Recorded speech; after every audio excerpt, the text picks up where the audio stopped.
Today's episode is brought to you by DraftKings Sportsbook. You know, DraftKings, baby. When we talking safe, secure, reliable, when we talking about the number one app for sports betting, this is what we talking about, baby. The one and only DraftKings. And yes, they are phenomenal because there are all those things that we talked about. And more importantly, they give you a lot of opportunities to win, whether you're talking same game parlays, whether you're talking even their fantasy football that they have a ton of options for you to get a chance to make a little moolah. And with that, they even have promo codes, which makes it even better because with this promo code, Deke, if you use the promo code MOATS, when you sign up, you make that deposit for $5, you're going to get $200 in DraftKings bonus or deposit bonus money, on that one, which essentially is just free money for you to use trying to make more money. It's a lovely concept, isn't it? And that is also why we love DraftKings. But at the same time, Deke, unfortunately, not everybody can handle this type of lifestyle. Not everybody can handle taking chances on making money. Some people might have a gambling problem. It's sad. Deke, some people, they might even need crisis counseling. Hate to see it. Shoot, I might even know some people that need referral services. Happens. Now, being that I used to live in New York, there is a number that you can call or text if you're in the New York area.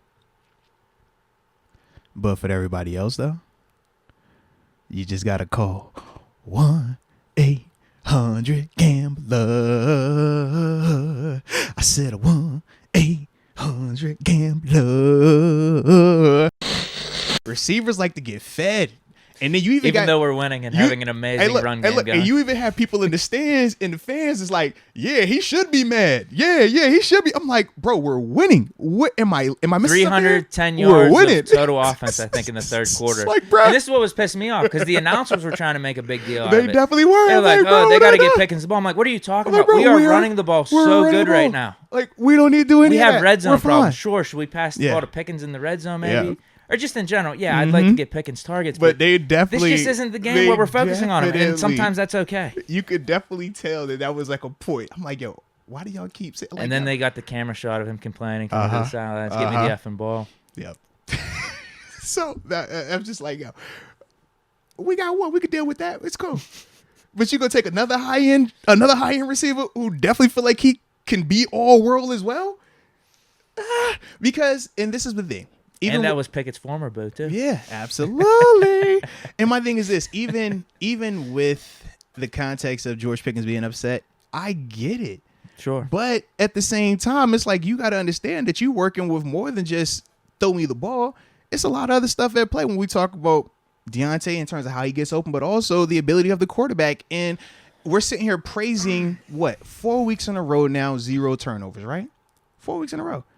But what have we also seen 4 weeks in a row of? Him not just throwing the ball up there, and we're like, yo, are you really reading his back shoulder, or are you just throwing it out there? Remember, we had that conversation coming out of Philly, and then people were like, oh, he doesn't have enough arm strength, and then we saw him actually take it up and go over top, right?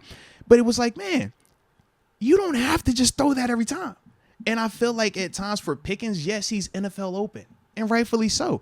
But that's a lot tougher of an ask to ask Kenny Pickett to, hey, don't throw the guy that we see completely open. Don't throw it the move that we see completely open. Take a chance on me 30 yards downfield, throw it up, and I'm going to get it. Just trust me. I know you see the safety over top too, but just trust me every time. That takes a lot. And it's easy for George Pickens because when that interception happens, does the interception stat go on George Pickens? No. If George falls, is it going on him? No. If George drops the ball, is it going on him? Nope. If he just gets outmanned on the jump ball, there is 0 consequence for him. But that's going to be on Kenny Pickett. We're going to be in here hollering about Kenny Pickett. The one hit off smooth sands and everyone was blaming Pickett. So for me, when I see that, I'm like, bro, Kenny, no. If you're not comfortable throwing that thing down there, don't throw that down there. Take all these high percentage throws, run this rock, and we're seeing we can move the ball with that. When you get to the point where you're confident enough to really challenge those DBs, cool.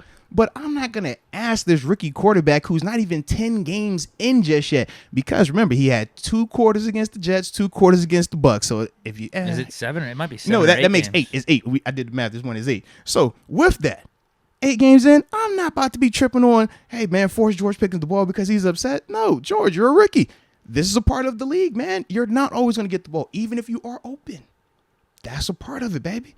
But you do got to understand how to channel that energy, though, man. And that's the part where I did like when Cam went over there and talked to him, man. That was good to see. Cam talked to him. They asked Pickett about it afterwards. He like shrugged off the questions, made it not a big deal. Like, yeah, George Pickens is talented. I want to get him the ball more. We got a ton of weapons on offense, though. And I'm just trying to hit the open guys and trying to move the offense. Like, man, it's happening so fast for Kenny right now, man.